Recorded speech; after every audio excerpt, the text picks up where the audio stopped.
విశాఖ స్టేడియంలో మరిన్ని క్రికెట్ మ్యాచ్లు జరిగేలా కేశినేని చిన్ని, సానా సతీష్ బాబు కృషి చేస్తున్నారని రంజీ క్రికెటర్ ప్లేయర్ వెంకటేష్ పురుషం అన్నారు. కాసేపట్లో విశాఖ వేదికగా జరిగే మహిళల టీ20 మ్యాచ్కు అన్ని ఏర్పాట్లు పూర్తి అయ్యాయని తెలియజేశారు. ఎంతో మంది క్రికెట్ ఆటగాళ్లను కూడా తీర్చిదిద్దినటువంటి స్టేడియం విశాఖలో ఉండడం సంతోషంగా ఉందంటున్న రంజీ క్రికెట్ ప్లేయర్ వెంకటేష్తో మా ప్రతినిధి Chandrashekar face to face. ACA VDCA international క్రీడా మైదానం వేదికగా ఈరోజు భారత్ శ్రీలంక జట్ల మధ్య అయితే మహిళా క్రికెట్ మ్యాచ్ అయితే జరగనుంది. దీనికి సంబంధించి కూడా అన్ని ఏర్పాట్లు ఇప్పటికే పూర్తి చేసినటువంటి పరిస్థితి కనిపిస్తుంది. గత ఏదైతే మొన్న జరిగినటువంటి మ్యాచ్తో పాటు ఈరోజు కూడా మరో మ్యాచ్ అయితే జరగనుంది. ముఖ్యంగా చూసుకుంటే ఏదైతే ఇటీవల కాలంలో భారతదేశానికి సంబంధించినటువంటి మహిళా క్రికెట్ టీం వరల్డ్ కప్ను కూడా సాధించినటువంటి పరిస్థితి కనిపిస్తుంది. అయితే ఈరోజు జరిగేటటువంటి మ్యాచ్ ఏదైతే ఉందో రానున్నటువంటి వరల్డ్ కప్కి ఇది దోహదపడేటటువంటి అవకాశం అయితే కనిపిస్తుంది. ఇక దీనికి సంబంధించి పూర్తి ఏర్పాట్లు కూడా క్రీడా మైదానంలో చేశారు. సాయంత్రం 7 గంటల నుంచి కూడా మ్యాచ్ అయితే రెండు జట్ల మధ్య కూడా ప్రారంభం కానుంది.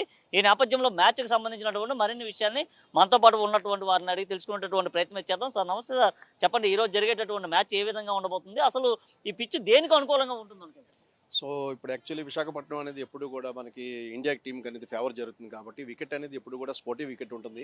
60% బ్యాటింగ్ అండ్ 40% బౌలింగ్ ఉంటుంది. ఏది కూడా వన్ సైడ్ అనేది ఎప్పుడు బౌలింగ్ అనుకూలంగా లేకపోతే బ్యాటింగ్ అనుకూలంగా ఎప్పుడు ఉండదు. ఇప్పుడు కూడా స్పోర్టివ్ వికెట్ అనమాట అది, బ్యాటింగ్ 60%. సో కాకపోతే ఇండియా టీం చాలా స్ట్రాంగ్గా కనబడుతుంది. ఫస్ట్ ప్రీవియస్ మ్యాచ్ కూడా చూసారు, ఫస్ట్ వాళ్ళు శ్రీలంక బ్యాటింగ్ చేయడం జరిగింది 120 స్కోర్ తోటి. సో మనం సింపుల్గా చాలా ఈజీగా కూడా మనం చేస్ చేయడం జరిగింది. సో ఇలా యాక్చువల్లీ చెప్పాలంటే వరల్డ్ కప్ గెలిచిన తర్వాత ఇండియా టీం యొక్క మనోభావాలు కానీ లేకపోతే వాళ్ళ కాన్ఫిడెన్స్ లెవెల్ కానీ చాలా ఎక్కువ పెరగడం జరిగింది. దానివల్ల ఏంటంటే ఇప్పుడు చాలా ఈజీగా చాలా మొత్తం 1 to 6 వరకు మనకి బ్యాటింగ్ లైనప్ ఉంది. జమీమా మన 50 కొట్టడంతో లేకపోతే స్మృతి మందాన ఓపెనింగ్ కానీ చాలా పర్ఫెక్ట్గా ఆడుతున్నారు.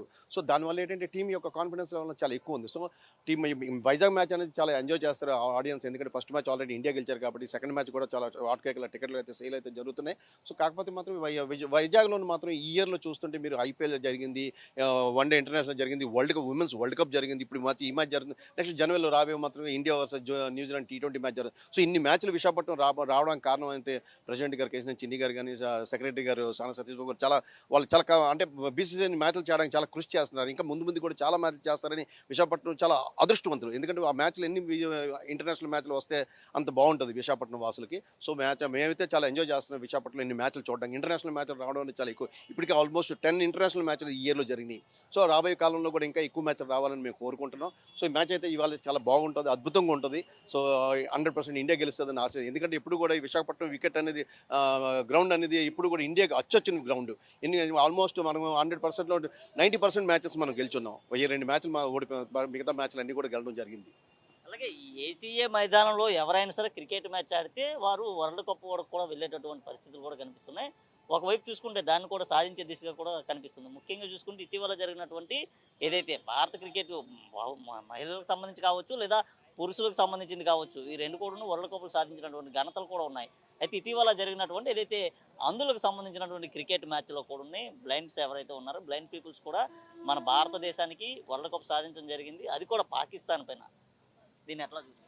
సో యాక్చువల్లీ చెప్పాలంటే అంటే క్రికెట్ బీసీసీ ఇప్పుడు క్రికెట్ని ఎంత అద్భుతంగా అంటే వాళ్ళు డెవలప్ చేస్తున్నారంటే ఆల్మోస్ట్ మనకి మెన్స్ ఈక్వల్గా ఇప్పుడు ఉమెన్స్ అయ్యారు. ఉమెన్స్ అది కాకుండా డిసేబుల్ అందులు కూడా ఇవాళ వరల్డ్ కప్ గెలిచడం. సో వాళ్ళందరికీ కూడా సహకరించడం జరుగుతుంది, ఎందుకంటే బీసీసీ అనేది ప్రతి ఒక్క క్రికెటర్స్కి కూడా అద్భుతంగా వాళ్ళు ఇచ్చేస్తున్నారు. ఇప్పుడు ఇవాళ కూడా నేను పేపర్లో చూసాను ఏంటంటే ఈక్వల్గా మనం మెన్స్ ఈక్వల్గా విమెన్స్ డొమెస్టిక్ క్రికెట్లో కూడా వాళ్ళకి ఫీజులు పెంచడం జరిగింది. అంటే సార్ ఏంటంటే అమౌంట్ అని కాదు, వాళ్ళకి ఏంటంటే ఎంకరేజ్మెంట్ అనమాట. వాళ్ళు కొన్ని బ్యాటిల్స్ కోసం వాళ్ళ కోసం ఆ ఎంకరేజ్ చేయడం వల్ల ఇంకా ఇప్పుడు అద్భుతంగా క్రికెట్స్ మహిళా క్రికెటర్లు యాక్చువల్లీ ఇంత ముందు అయితే వచ్చేవారు కాదు, వాళ్ళ పేరెంట్స్ కొంచెం భయపడి. ఇప్పుడు అలా కాదు, అంటే మా అమ్మాయి క్రికెట్ ఆడుతుంది. ఫర్ ఎగ్జాంపుల్ మన చరణిని తీసుకుందాం. సో కడప అమ్మాయి, ఆంధ్ర అమ్మాయి, సో ఆంధ్రాకి ఆడుతూ ఇవాళ ఇండియాకి ఆడింది, వరల్డ్ కప్ గెలిచారు. అందులో ఏంటంటే మన సీఎం గారు కూడా అభినందించి వాళ్ళకి చాలా పారితోషికాలు ఇవ్వడం చాలా. అలాగా ఏంటంటే అందరినీ ఎంకరేజ్ చేస్తున్నారు. సో మన ఆంధ్ర క్రికెట్ అసోసియేషన్ కూడా సేమ్ ఉమెన్స్కి చాలా ఎక్కువ ఎంకరేజ్ చేస్తున్నది.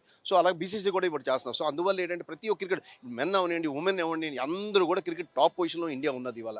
సో వరల్డ్ కప్స్ కూడా చాలా గెలుస్తాయి. మొన్న చూస్తాం మన ఇండియా గెలిచింది, సో ఇప్పుడు వచ్చి ఉమెన్స్ గెలిచింది. సో అలాగే చాలా మనకు ఏమిటంటే ఒక విధంగా చెప్పాలంటే ఐపీఎల్ జరుగుతున్నాయి ఇండియాలో. సో ఇండియా అందరూ కూడా వరల్డ్ అంతా కూడా ఇండియాలో వచ్చి ఆడదామని ప్రయత్నిస్తున్నారు. అంటే ఇండియా పొజిషన్ అలాగ ఉంది, క్రికెట్ అనేది అంత డెవలప్ అయింది. అయితే మరి ముఖ్యంగా చెప్పాలంటే ప్రపంచ దేశాలన్నీ కూడా ముఖ్యంగా చూసుకుంటే ఏదైతే మన విశాఖలో ఉన్నటువంటి ఏసీఏ వీడీసీఏ వేదికలో ఆడేందుకు ఎక్కువగా ఉత్సాహాన్ని కనబరుస్తున్నాయి. దీని ప్రధాన కారణం ఏంటంటే ఎస్, ఎందుకంటే ఇక్కడ ఆడితే లక్కీ గ్రౌండ్ అనమాట. ఎందుకంటే కోహ్లీ తీసుకుంటే చాలా హండ్రెడ్స్ కొట్టాడు, రోహిత్ శర్మ చాలా హండ్రెడ్స్ కొట్టాడు, ధోని ఇక్కడ నుంచి స్టార్ట్ చేశాడు. ధోని 148 కొట్టి వరల్డ్లో ఇప్పుడు టాప్ పొజిషన్లోకి వెళ్ళిపోయాడు. అలాగే ఇప్పుడు వైజాగ్ రాగాలని అందరికీ కూడా అదృష్టం కలిసి వస్తుంది. ఎందుకంటే ఇక్కడ ప్రతిదీ ఒక్కరుగా స్కోర్ కొడుతున్నారు. సో అలాగే మన జమీమా తీసుకోండి, లేకపోతే మన మందాన తీసుకోండి, అందరూ వీళ్ళకి ఉమెన్స్ కూడా ఇవాళ లక్ అయిపోయింది. అలాగే విశాఖపట్నం స్టేడియం చాలా లక్కీయెస్ట్ స్టేడియం.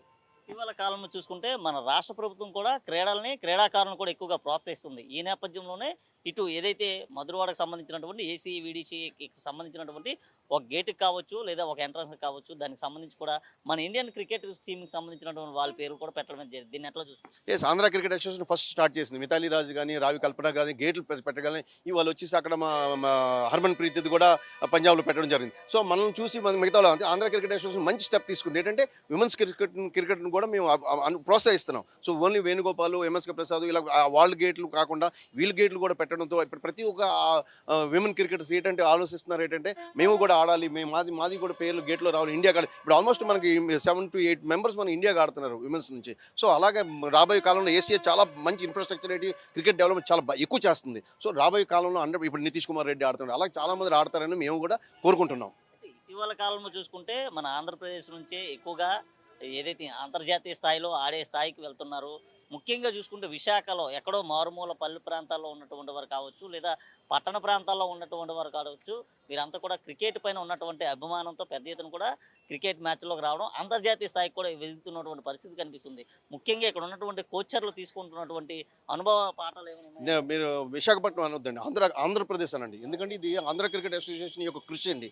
సో ఆంధ్రాలోని ఎన్నో మంది కోచ్లు, పెద్ద కోచ్లు ఇవాళ న్యూజిలాండ్ నుంచి రంజీ ట్రోఫీ హెడ్ కోచ్గా తీసుకో గ్యారీ స్టేడ్ని. సో ఇవాళ ఆల్మోస్ట్ మనం నాకౌట్స్కి వెళ్తున్నాం రంజీ ట్రోఫీ. అలాగే ఈ ఇయర్ అయితే మాత్రం అన్ని బీసీసీఐ మ్యాచెస్లో అన్నింటిలో నాకౌట్స్కి వెళ్ళడం, ఆల్మోస్ట్ సెమీఫైనల్స్కి వెళ్ళడం, ఫైనల్స్కి వెళ్ళడం జరుగుతుంది. సో ఇదంతా కూడా ఈ యొక్క ఆంధ్ర క్రికెట్ అసోసియేషన్ యొక్క కృషి అండి. సో ప్రెసిడెంట్ గారు, సెక్రటరీ గారు ఓన్లీ క్రికెట్ డెవలప్మెంట్ కోసం వాళ్ళు ఎక్కువ ఆలోచిస్తున్నారు. సో 100% రేపు రాబోయే కాలంలో మినిమం ఒక 5 to 10 మెంబర్స్ ఇండియాకి ఆడడం అనేది కన్ఫర్మ్ అండి. సో ఫైనల్గా ఈ ఏసీఏ వీడీసీఏకి సంబంధించి ఇక్కడ అధ్యక్ష కార్యదర్శులు ఏ విధంగా ప్రోత్సహిస్తున్నారు, ఏ విధంగా ఇది ముందుకు వెళ్ళబోతుంది, త్వరలోనే ఎలాంటి మ్యాచ్లు జరిగే అవకాశం ఉంది? మీరు ఆల్మోస్ట్ ప్రీవియస్ స్టేడియం చూసుంటారు. ఈ స్టేడియంని వీళ్ళు వచ్చిన తర్వాత ఈ మార్పు చేర్పులు మీరు కూడా లోపల చూసుంటారు. సో డ్రెస్సింగ్ రూమ్లో ఉండండి, అవుట్ సైడ్ స్టేడియం ఉండండి, లోపల గ్రౌండ్ లోపల ఉండండి, గ్యాలరీ, అలాగే ఏంటంటే పబ్లిక్ కానీ ఫెసిలిటీస్ కానీ వాష్రూమ్స్ కానీ ఇవన్నీ కూడా మొత్తం టోటల్ చేంజ్ చేశారండి. ఏంటంటే అందరి పబ్లిక్ మనం అన్ని అనుకూలంగా అన్ని ఏర్పరిస్తే బాగుంటుందని అనే మీద అన్ని చేంజెస్ చాలా జరిగినాయండి. అద్భుతంగా వీళ్ళని చక్కదిద్దడం జరిగింది. ఇప్పుడు మళ్ళీ కొత్త స్టేడియంతో వైజాగ్లో వచ్చిందా అనేలా చేశారండి వాళ్ళు. ఇది మొత్తానికి మనం చూసుకుంటే ఏసీఏ వీడీసీఏ ఏదైతే మధురవాడలో ఉన్నటువంటి క్రికెట్ స్టేడియం ఏదైతే ఉందో ఈ క్రికెట్ స్టేడియంకి అధ్యక్షులు కావచ్చు లేదా కార్యదర్శులు ఇటు సానా సతీష్ కానీ లేదా కేసినేని చిన్ని వీరు కూడా పూర్తిగా కూడా పెద్ద ఎత్తున కూడా ఇక్కడ సహాయ సహకారాలు అందించడంతో పాటు ఏదైతే ఇక్కడ ఉన్నటువంటి క్రీడలను ప్రోత్సహించే దిశగా కూడా కూటమి ప్రభుత్వం కూడా ముందుకు వెళ్తుంది.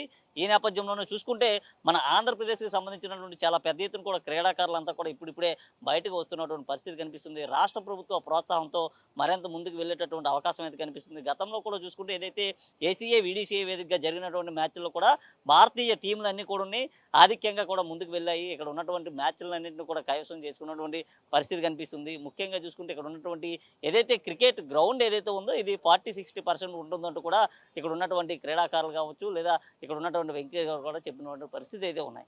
వీడియో జర్నలిస్ట్ సుధాకర్తో చందు, ప్రైమ్ లైన్, విశాఖ నుండి.